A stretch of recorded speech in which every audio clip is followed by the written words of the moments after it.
Your next challenge, should you accept it, is to make a promise.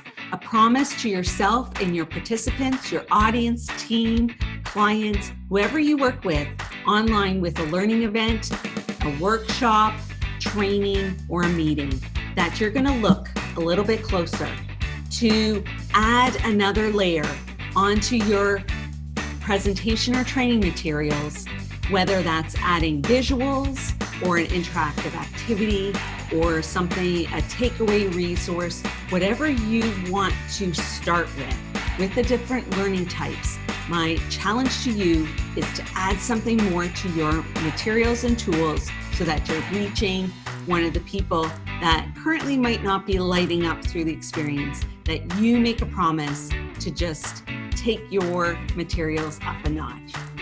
Will you accept this challenge?